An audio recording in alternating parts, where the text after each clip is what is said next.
Okay, on the bench today we have a new version of the Uniden Bearcat 980 SSB.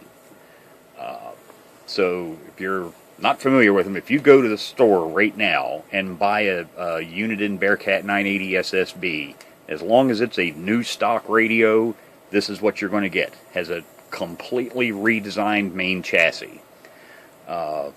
Been a lot drastic changes inside this radio, and that's a whole nother story. This video is just on the clarifier. So the clarifier on these, I know it's the one thing everybody always wants done to their radio, is they want their clarifier unlocked.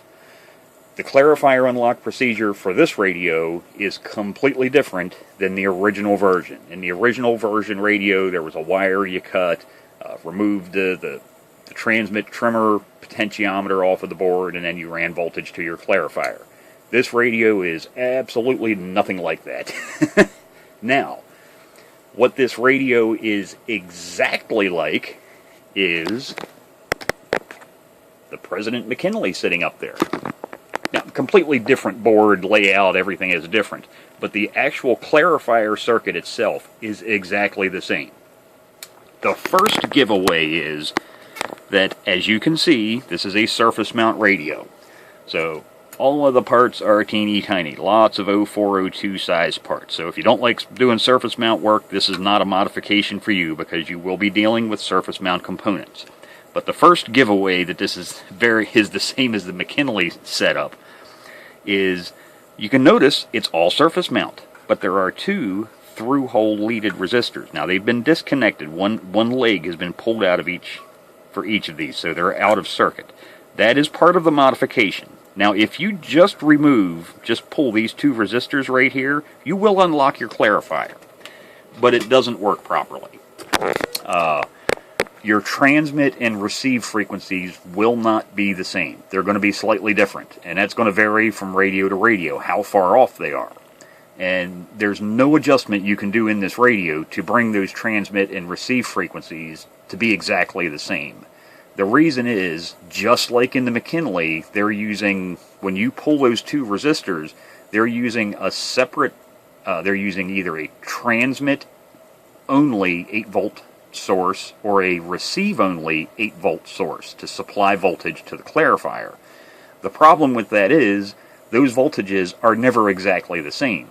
For starters, the radio is under a lot more draw when it's in transmit, and being on completely different voltage rails, being operated by different switching transistors in here, the voltages are different, and it only takes a tiny amount of voltage difference going to, get my little pointer, come back pencil, tiny amount of voltage difference going to that diode right there. That is your varactor diode. Actually, you can even see the varactor diode symbol right there. But a tiny change in voltage can make for a lot of frequency change, because that's changing. It's a Bearcat diode, so the capacitance changes, and it takes very little capacitance change to affect this crystal's oscillating frequency. So that's why it doesn't work very well.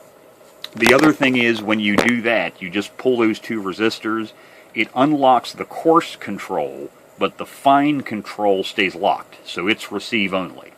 So, just like in the McKinley, there are two additional parts you will need to remove. Now the surface mount parts for most people, they're the through-hole components, aren't going to be any problem at all. Like I say, through-hole resistors, yeah, honestly, you could just cut those out. I will remove these. I figured this time I just leave them in so you could actually see them. But yeah, so they're right in front of this capacitor. There's it's the only through-hole resistors in here. Remove both of those. But in addition to that, to get up and down a little bit here. Try and get there we go. That's perfect. So the two additional parts you're going to need to remove are a diode and a 0 ohm jumper resistor. So I've already removed them. So if you take your cover off of your radio, there's going to be a diode right here. You can see the little logo. You're going to remove this diode, and in this location right here, you're going to find a resistor that looks just like all these little guys over here, but it'll have a 0 on top of it because it's a 0 ohm jumper. Remove that. Remove this one. That removes the receive-only voltage source. remove this diode, that removes the transmit-only voltage source. Then you will need to supply... Now, once you've removed those two resistors, the one surface mount resistor and the one surface mount diode, you have now removed all voltage to the clarifier through this wiring harness right here. So you're going to now need to supply 8 volts to the clarifier, exactly like in the McKinley. So if we turn the radio over, get the camera up here, what you're going to need to do is come over to your 8-volt regulator over here, the center pin of this regulator, attach a wire to it. Now, I haven't tied it up yet, actually. I'll have it all glued down once I'm actually completely done this. I just got this done, verified it does work. So I wanted to, like I say, make a video of this. But so from the center pin, this is a 3-terminal device right here. The center pin, attach a wire, and you're going to run that the whole way over here to this wiring harness. That's the wiring harness that goes to the clarifier control. Counting from the right-hand side, you're going to come over, what is that, pin 4 or 3? I think that's, we got 1, 2, 3, 1, 2, 3, 4, 5, 6. Okay, pin 3. So yeah, come over, counting from the right, it would be 1, 2, 3. Or if you're counting from the left, it would be the 4th one. 1, 2, 3, 4. So from the left, 1, 2, 3, 4. If you're counting from the right, it's going to be 1, 2, 3.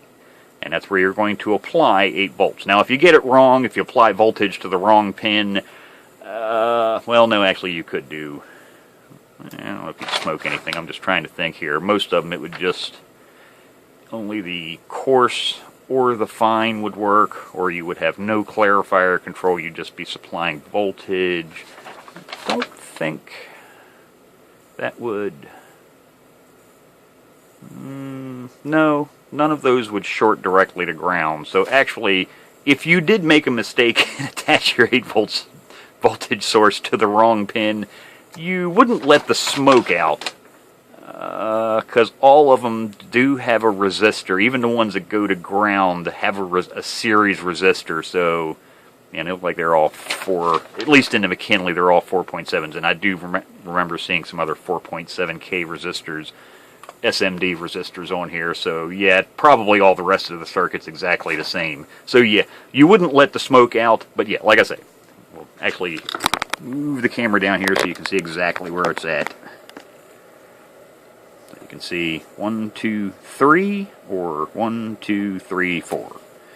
And over here at the regulator, you can see attached to the center pin.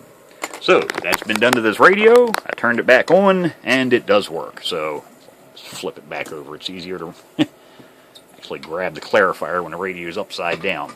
So, I have the radio hooked up and have the spectrum analyzer attached to a sample port. So, key the microphone. There's our carrier. You see I'm turning the fine control. That jumping around you're seeing because I'm talking modulation. And then the coarse control.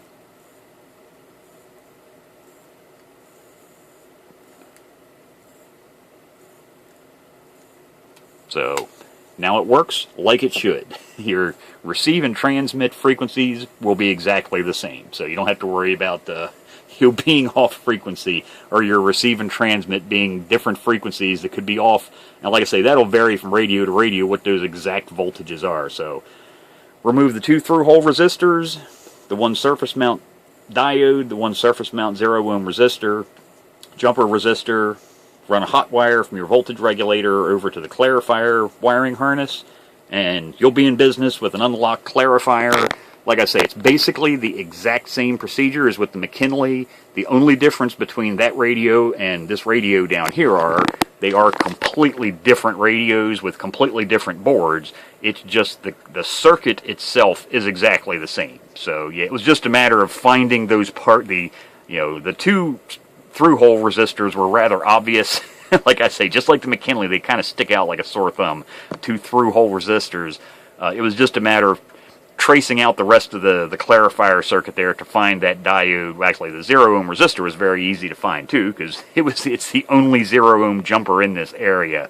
But just to figure out which diode was. But there you go. So I hope that helps somebody out. If you know, radio shops, individuals, whoever it helps, I hope it helps somebody, because I don't think, just like the McKinley, I put the video out on how to unlock the clarifier in the new President McKinley. I don't think the clarifier unlock procedure for this new version of the Uniden 980 SSB has been released. So there you go. Hope that helps somebody out. Maybe save you a few bucks. You can do it yourself. Now you will have to do a frequency adjustment on this after you unlock your clarifier and everything. You're going to have to, so you're going to need a frequency counter. So unless you have a frequency counter, you might be able to do it if you have a very perfectly aligned radio. But yeah, it's best to actually do a full transceiver alignment to this once you unlock your clarifier. So there you go.